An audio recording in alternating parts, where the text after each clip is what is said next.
शांततेवरती जायचा थांबा जरा या आणखीन एक कोणतरी आलं बघा कोण आहे भेट घेतली शरद पवारांची बऱ्याच चर्चांना उधाण आलं मी आज पवार साहेबांकडे सकाळीच गेलो होतो अर्थात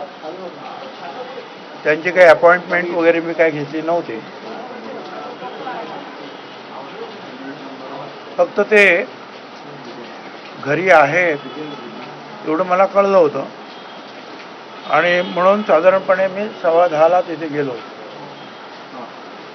परंतु ते झोपलेले होते तब्येत बरी नसल्यामुळे त्यामुळे मी 1-1.5 तास थांबलो आणि मग ते उठले आणि त्यांनी मला बोलवलं आणि ते बिछाण्यावरच झोपलेले होते कारण तब्येत बरी नसल्यामुळे ते काही उठले नव्हते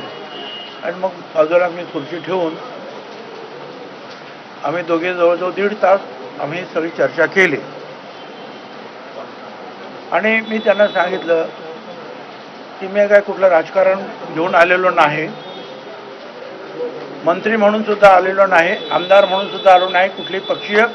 भूमिका माझी नाही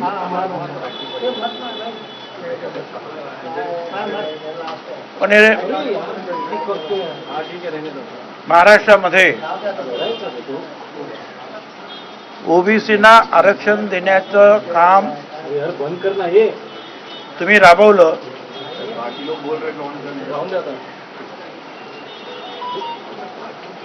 आणि आता राज्यामध्ये जे आहे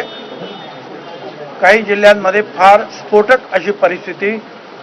निर्माण झालेली आहे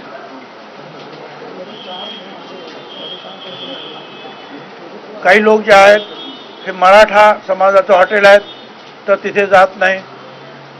काही लोक हे ओबीसी समाजाचं धनगर समाजाचं किंवा वंजारी समाजाचं माळे समाज कुणाचं आहे त्याचं एखादं दुकान आहे तर तिथे मराठा समाज जात नाही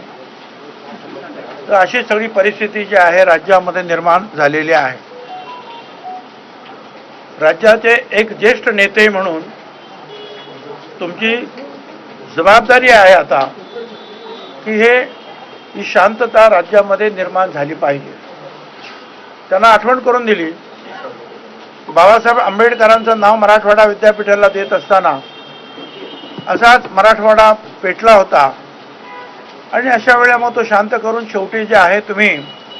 निर्णय घेतला की सरकारचं काय होईल ते होईल पण आपण हे काम केलं पाहिजे आणि त्यानुसार तुम्ही